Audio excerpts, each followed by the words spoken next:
Welcome to my review, unboxing, flight and cam footage of the Thieye Dr X, shown here with a Blu-ray just for size and scale perspective.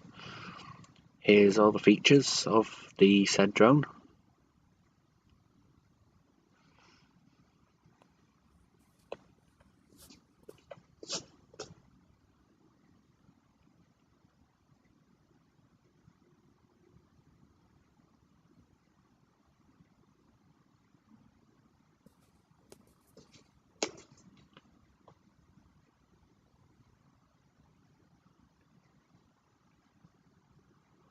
Note the drone comes with no controller, you fly it from your phone, as shown in the pictures. Unlike a tello, it does have an onboard SD card recorder, and that's the app you need to fly it. So, what's in the box? Snazzily sealed with a slightly magnetic fastening once you've taken all the shrink wrap off. Inside, very well laid out instruction booklet, which I haven't looked at all. The prop guards, which I didn't fit. A plastic noisy coating. And a really well padded box that's excellent for transporting. Holds the quad nice and tight. The spare props are in there. There's room for a spare battery as well as the one on board as well. Foam's really durable. Yeah, great for carrying around that.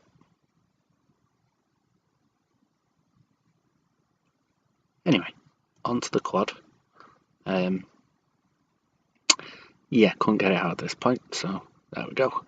Underneath you can see the optical flow sensor that keeps it very stable, and brush motors and the display at the front with the lights and the fixed angled camera, which I will talk a bit more about later. There's also an on-off switch on the bottom, and at the back you'll see a USB port, I assume for charging. I've got a separate charger with the battery I got, and also the SD card slot which just sits below the battery. There's the battery, sealed with some gold tape to keep the connectors safe. Once taken off, you can pop them in and slots in nicely to switch on. Use the switch at the back and the bottom. Everything lights up to tell you it's on. And then the creature wakes up.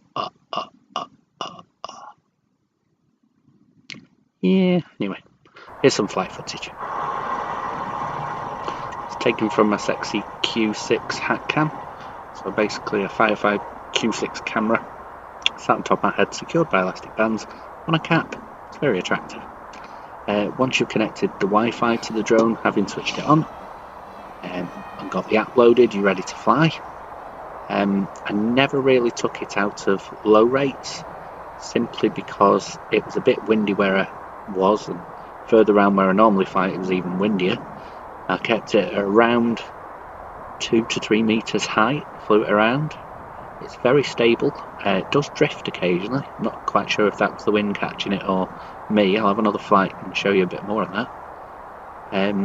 The camera itself on the drone is an excellent quality, both the 720p and the 1080p that records to the card. 720 records on your phone directly. The card is a lot clearer, cleaner image, very nice, and it computes everything really well as you're skimming along the ground. Yeah, about the camera angle, you can't alter it.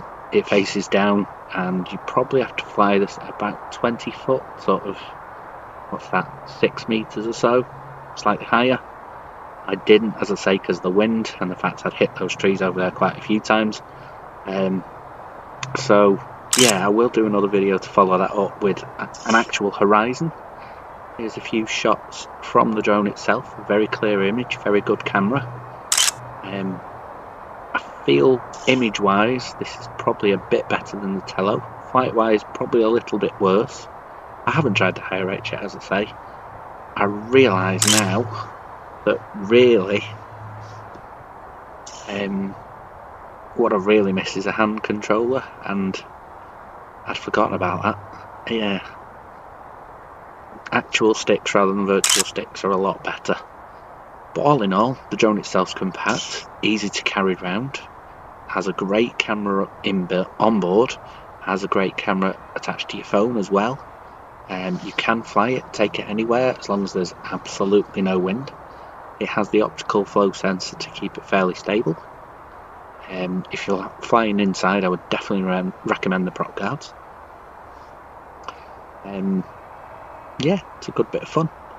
The only downside towards the end of this video you might notice is it says about an 8-minute flight time, which is pretty awesome. We got to about 7 minutes and it still had 50% left, which I thought, wow, gonna have a really good long flight here. But don't be fooled. Within a few seconds it drops to virtually zero, and as you'll see towards the end, forces you to land really quickly. I thought it was just the wind bearing down on the drone. No. The actual battery warning comes in very late and drops you, as I say, from 50 to about 10% with a warning to land very quickly. Try it out for yourself. It's under £60. Doesn't have, as I say, a controller as such, but is portable and flyable from your phone if you want a neat small selfie drone with a great camera on. Enjoy. Here's the rest of the footage I'll leave you with now.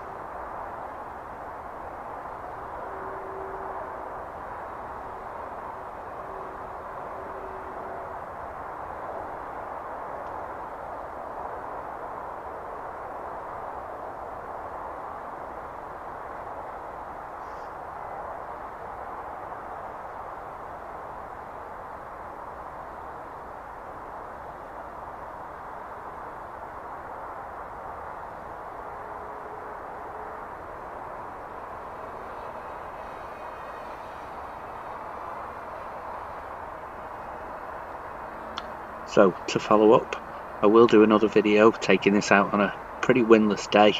Try a couple more rates and a bit more filming at higher heights.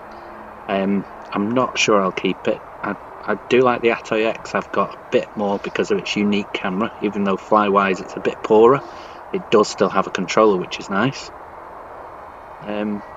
Video's sticking a bit while I'm recording. At the moment you'll see the battery situation and the land, and that'll end this video. Thanks for watching. Like and subscribe if you want to. Leave a comment if you don't. Thanks very much.